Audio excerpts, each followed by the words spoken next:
Olá, meus amigos, espero que todos estejam bem. Nós iremos, no vídeo de hoje, dar continuidade ao nosso estudo da obra Hexamerão de Santo Ambrósio, esse conjunto de 9 homilias que tratam dos 6 dias da criação do mundo. Sejam todos bem-vindos, vocês estão no canal Nossa Filosofia Bárbara.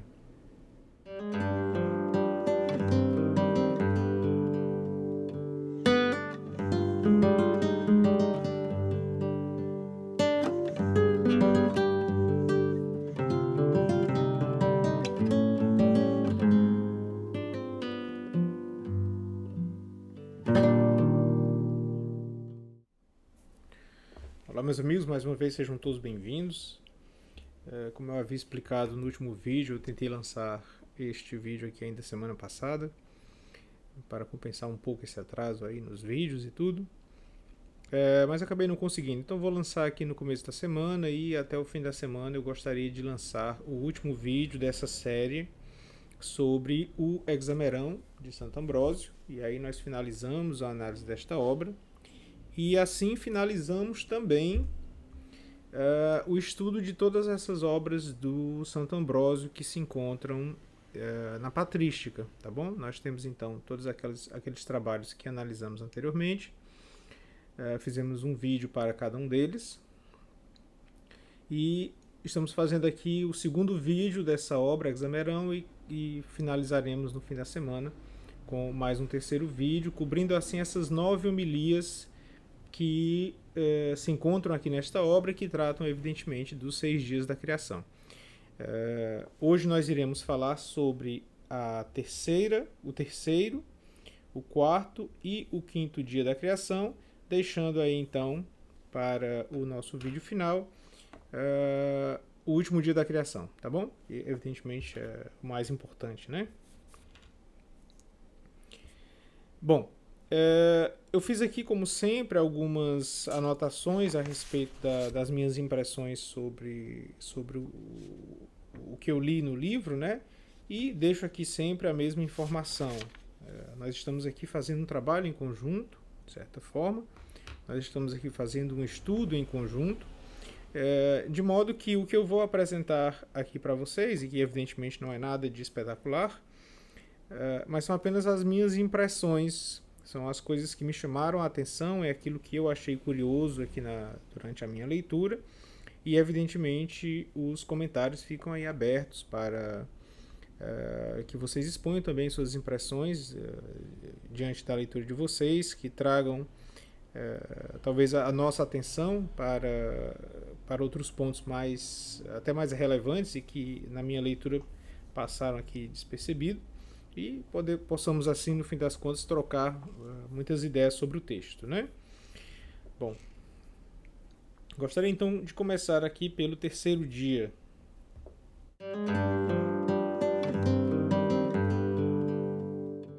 Vejamos o que está escrito sobre o terceiro dia, né? Lembrando mais uma vez que a minha versão aqui é a versão da Ave Maria, e que pode existir uma leve diferença entre a minha versão e a que vocês estiverem usando, tá bom?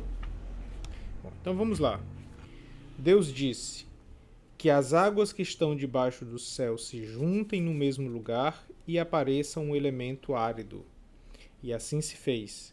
Deus chamou ao elemento árido terra, e ao ajuntamento das águas mar. E Deus viu que isso era bom. Deus disse: produz a terra plantas, ervas que contenham semente, e árvores frutíferas que deem fruto segundo a sua espécie, e o fruto contenha a sua semente. E assim foi feito. A terra produziu plantas, ervas que contêm semente segundo a sua espécie, e árvores que produzem fruto segundo a sua espécie, contendo fruto a sua semente. E Deus viu que isso era bom. Sobreveio a tarde e depois a manhã. Foi o terceiro dia. Bom, é claro que se fizermos uma análise desse texto a partir da biologia moderna, nós encontramos aqui algumas falhas, né? Mas lembrando, é interessante repetir isso sempre, né? o Gênesis ele não é um livro científico, ele é um livro teológico. Então, tudo aquilo que está escrito aqui ele precisa de uma interpretação teológica. Há uma mensagem teológica importante por trás que está sendo apresentada com o uso deste texto. Bom, é claro que, como foi dito no vídeo passado, Santo Ambrósio, nesse conjunto de 9 homilias, ele não está lidando com esse texto desta forma que deveria ser a melhor, né? Por assim dizer. É claro que até uma certa um certo abuso, né? Falar disso como que tentando corrigir Santo Ambrósio, mas evidentemente não é isso que eu estou fazendo aqui.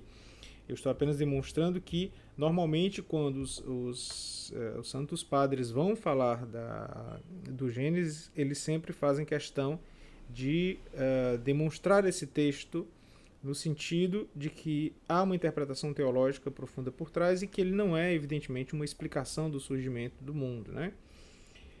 Mas aqui Santo Ambrósio toma, então, todo esse texto ao pé da letra e vai, em cima dele, tirar conclusões morais ou enfim. E com relação aqui ao terceiro dia, então, ele começa justamente nos explicando que a natureza ela pode ser mudada, né? E essa mudança ela depende única e exclusivamente da vontade de Deus. Nós vemos então aí a separação de todas as águas, como se todas as águas estivessem cobrindo o planeta inteiro, e para que a Terra surgisse foi preciso que essas águas se afastassem umas das outras e fizessem ali no meio surgir a Terra, né? Não aqui por uma questão de que a água está numa região mais baixa e a Terra, evidentemente, numa região mais alta, não se trata disso, mas se trata do fato de que as águas afastaram-se para que ali fizesse surgir uma região onde, posteriormente, Deus aqui também vai ordenar que surjam ali as plantas, né? E tudo isso aqui, de acordo com o que nós encontramos na homilia, é um elogio que Santo Ambrósio faz à vontade de Deus, ao desejo de Deus. Então, evidentemente, dentro dessa homilia também nós vamos encontrar alguns trechos que são, por assim dizer, um pouco interessantes, né? Como o fato dessa não compreensão de como funciona então essa física desses fluidos, de modo que essa água vai sempre correr para a parte mais baixa e na parte alta você vai estar evidentemente a parte seca, né? Em alguns pontos aqui, por exemplo, que ele vai explicar dentro da homilia que todos os rios eles vão correr para o mar, mas o mar ele nunca vai ficar cheio por causa disso. A todo momento você olha para o rio está jogando a água dentro do mar a todo instante e mesmo assim esse mar não transborda, né? Então há realmente é de certa forma curioso você ver isso no texto, né? Mas, evidentemente, lembremos que estamos falando aqui de um texto que foi escrito em 380, né? Então, muito da dinâmica dos fluidos precisaria ser estudada. E, enfim, toda essa compreensão de como se formam as nuvens, de como se forma a chuva, né? Nós não vamos, evidentemente, encontrar aqui uma descrição científica moderna dentro dessa homilia, tá bom? Então, é isso que o leitor precisa ter um certo cuidado ao percorrer essa primeira homilia, no caso, a homilia do terceiro dia, né? É a qual eu estou falando. Então, o Santo Ambrósio ele segue essa homilia descrevendo as funções da natureza, das plantas, dos animais, mostrando que elas são parte da perfeição de Deus. A todo momento ele vai estar, por assim dizer, elogiando essa perfeição, ele vai estar a todo momento descrevendo o papel de cada uma dessas partes da criação de Deus, de modo que toda essa parte dessa homilia ela acaba sendo uma visão, um elogio da obra perfeita de Deus, né? Então ele nos mostra a natureza como essa estrutura perfeita, essa estrutura que encaixa-se, cada parte encaixa-se ali uma na outra com perfeição, de que um animal é feito como alimento do outro, que um animal é útil ao outro, que esse animal é útil ao homem, e por aí vai. Então, essa homilia ela acaba sendo esse, como eu acabei de dizer, grande elogio da natureza como uma obra perfeita de Deus.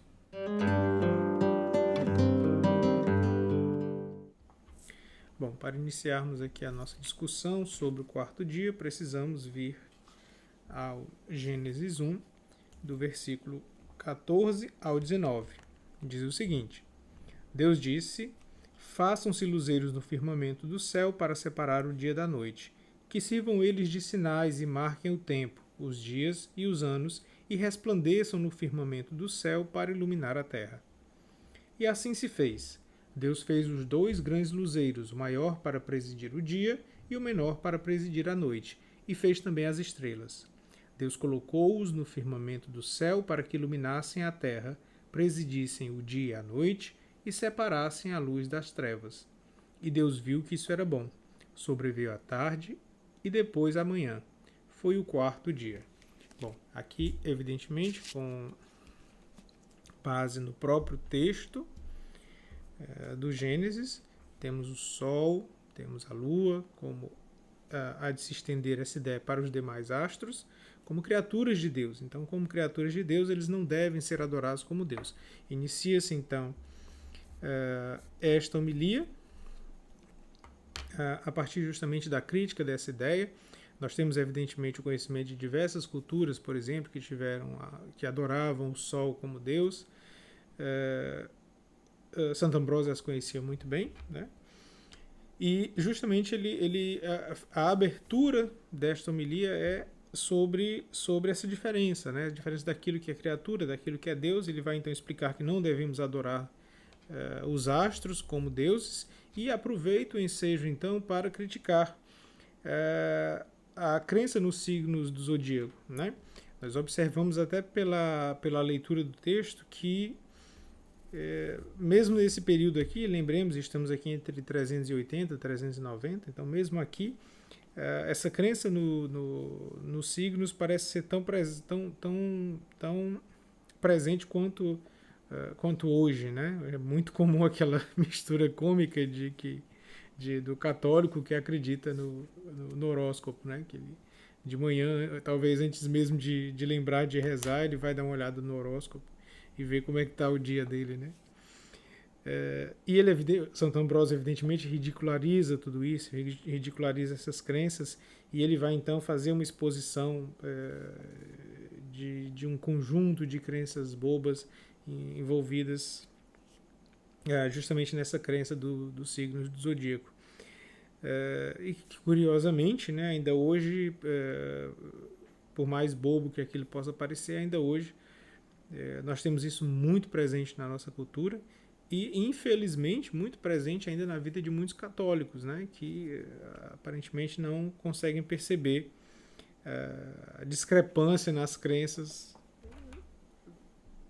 levando em consideração aqui as duas na sua vida, né? Então, uma boa parte do texto nós temos o Santo Ambrósio aqui nos alertando para os perigos da crença nos signos do zodíaco, realmente, não há outra palavra, realmente ridicularizando a crença, né? Em especial, ele também nos explica, né, que essas ideias dos signos elas vão encontrar um terreno fértil na mente de pessoas fracas. E ele então nos chama, todos nós cristãos, para nos fortalecermos, para fortalecermos o nosso espírito e não servirmos como um terreno fértil para esse tipo de ideia que, como ele mesmo diz, só irá proliferar na mente de pessoas mais fracas, tá bom? Mas, evidentemente, essa parte dos signos é apenas um dos tantos temas aqui falados na homilia. Evidentemente, eu não vou aqui tentar substituir o texto em si pelas minhas palavras. A ideia aqui, evidentemente, é que todos nós estudemos o texto. Mas, como eu disse, trouxe aqui apenas alguns tópicos interessantes. Contudo, aqui no princípio dessa homilia, há um trecho bem breve que me chamou bastante atenção. Sempre quando estamos nos referindo a esses 6 dias da criação, Hexamerão, né, no Gênesis, existe o problema já bem conhecido da vocalização de Deus, ou seja, Deus precisa vocalizar para que as coisas sejam produzidas. Bom, não é que ele precisa, mas ele vocaliza antes que essas coisas sejam produzidas. Há aqui, evidentemente, uma clara discussão, que é o que para quem ele estaria vocalizando, né, uma vez que ele estaria sozinho. Mas, claro, aqui estamos falando da criação do mundo material. Né? Não há aqui, nessa abertura da Bíblia, a discussão sobre a criação do mundo imaterial. Nós estamos falando da criação do mundo material. Né? Ou seja, os anjos não foram criados depois do homem. Né? Então, muitos discutem, por exemplo, que ali se está demonstrando justamente esse poder da vocalização ao criar, ou seja, Deus vocaliza, como eu expliquei, sem necessidade para que as coisas sejam criadas. Né? Mas o Santo Ambrósio, e é justamente esse o trecho que eu gostaria de destacar, ele vem nos mostrar um ponto de vista um pouco diferente, né? E que evidentemente não é o foco da passagem em questão, mas como eu disse, foi o que me chamou a atenção. E ele diz justamente o seguinte: houve aquele que diz, façam-se luminares no firmamento para a iluminação da terra. E a quem diz, senão ao Filho. Portanto, Deus Pai diz, faça-se o sol, e o Filho fez o sol, pois era justo que o sol da justiça fizesse o sol do mundo.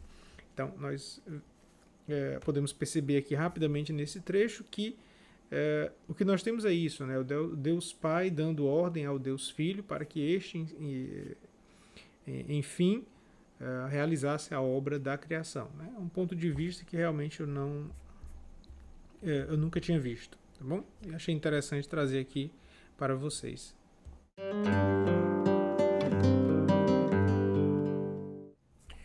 Bom, para o quinto dia, precisamos então dar uma olhada em Gênesis, capítulo 1, versículo 20 ao 23. Deus diz: pululem as águas de uma multidão de seres vivos e voem aves sobre a terra, debaixo do firmamento do céu. Deus criou os monstros marinhos e toda a multidão de seres vivos que enchem as águas, segundo a sua espécie, e todas as aves, segundo a sua espécie. E Deus viu que isso era bom. E Deus os abençoou.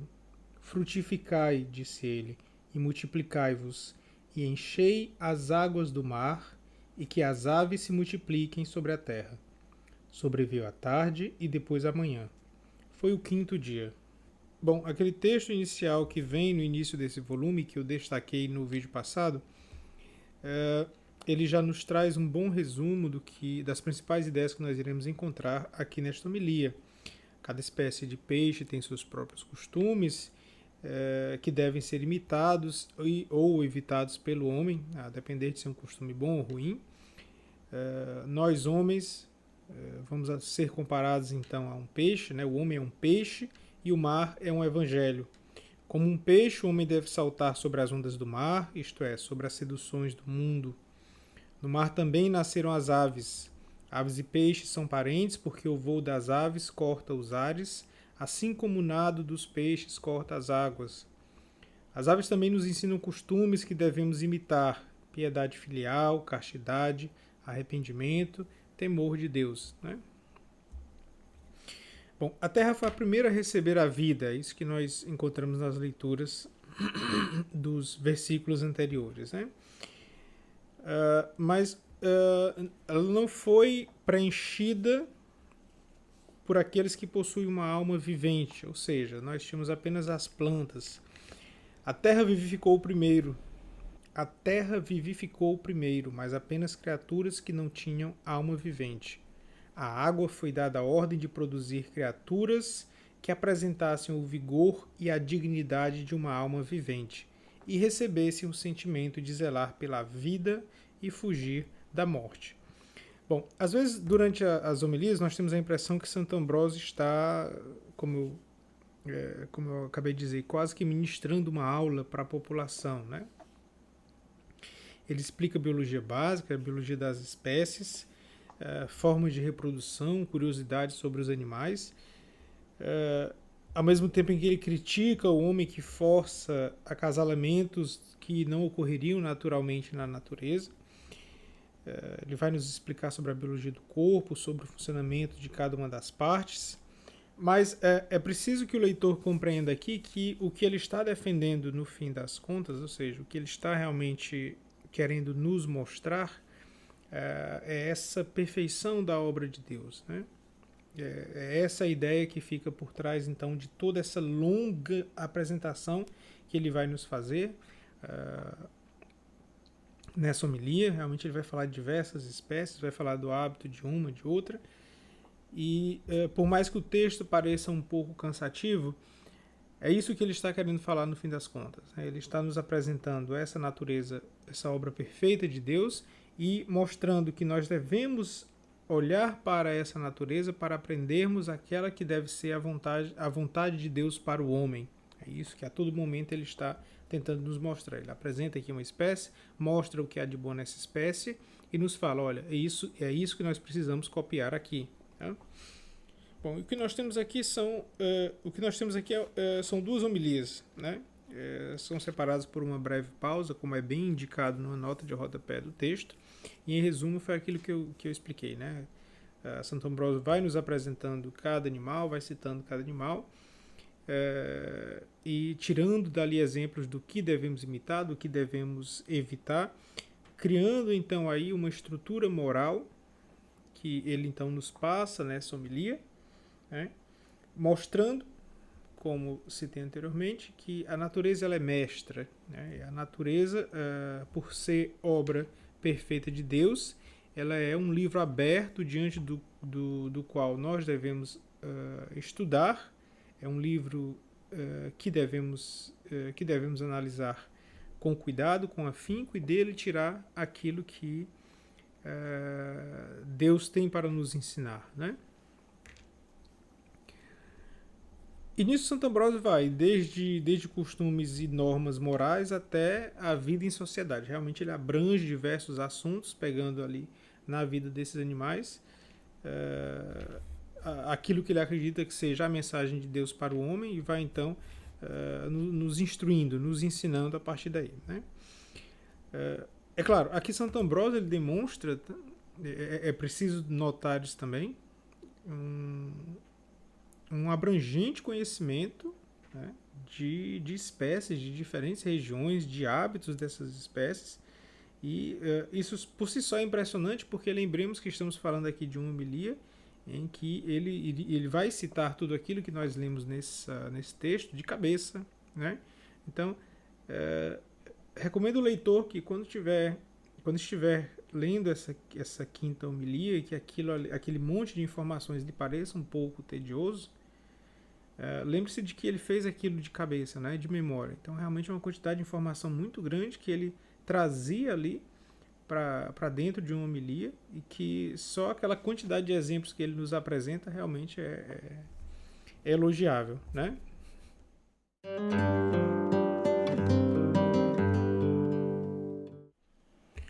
Bom, um ponto delicado aqui no texto é que mais uma vez encontramos aqui na patrística, nesses primeiros escritos, uma referência sobre a ave fênix, né? Gostaria de ler aqui para vocês. Conta-se também que a ave fênix habita em alguns lugares da Arábia e vive até uma idade avançada, alcançando 500 anos. Quando percebe que o fim de sua vida se aproxima, faz para si um caixão de incenso, mirra e outros perfumes. Tendo completado o tempo de sua vida, entra nesse caixão e morre.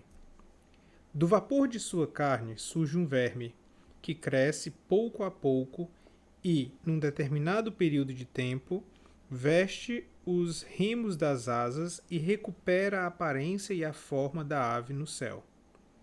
Que esta ave ensine, pois, por seu exemplo, a crer na ressurreição.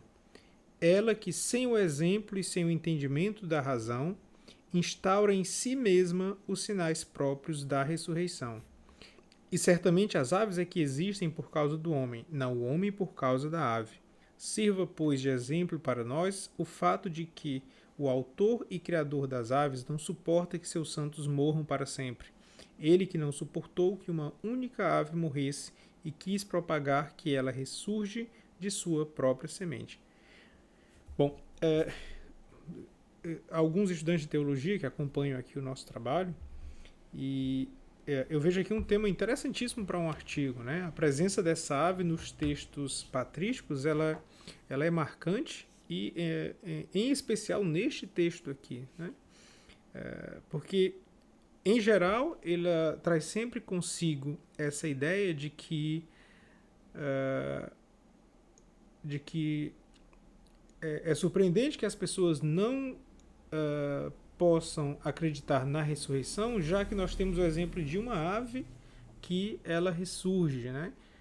Nas outras vezes que nós encontramos essa referência na patrística, foi da mesma forma, e aqui ela está, talvez, na sua forma mais explícita, como encontramos até aqui. Eu creio realmente que essa ideia de que a ressurreição deve ser algo crível, porque nós encontramos na natureza um exemplo disso. Talvez ela nunca esteve tão clara aqui nesses textos da patrística como nós encontramos aqui no texto de Santo Ambrósio. Eu, pessoalmente, acredito que realmente é um tema muito interessante para um artigo. Bom, quem sabe aqueles que nos acompanham aqui talvez comprem a ideia e resolvam escrever, né? É realmente muito curioso, né? Muito curioso o fato de que essa mitologia ela se torna presente até a ponto de alguém como Santo Ambrósio, né? Chegar a nos falar sobre isso aqui, né? Muito interessante. Bom, enfim, até o fim da semana eu espero concluir a última homilia, tá bom? E teremos aí mais um último vídeo para concluir esse nosso estudo do 26º volume da Patrística, tá bom? Hexamerão, como já apresentei aqui o vídeo no começo, que é a obra que nós estamos analisando agora, tá bom? Bom, como sempre, eu peço que compartilhem esse vídeo com pessoas que vocês acreditam que possam se interessar no nosso trabalho. O nosso canal continua crescendo de forma lenta, como sempre, é claro. Mas, enfim, nossa qualidade é mantida, né? Estamos sempre aqui com pessoas de altíssimo nível, que me deixa sempre muito, muito feliz, né? E, bom, enfim, só tenho a agradecer pela presença de todos vocês, só tenho a agradecer por estarem acompanhando esse trabalho. Já estamos aí mais de um ano tentando destrinchar aqui a patrística aos poucos, né? E, bom, enfim, tenho usado e abusado muito a paciência de todos vocês, tá bom? Bom, boa continuação de semana para todos, espero nos encontrarmos até o fim da semana novamente, tá bom? Que Deus abençoe a semana de vocês e até lá.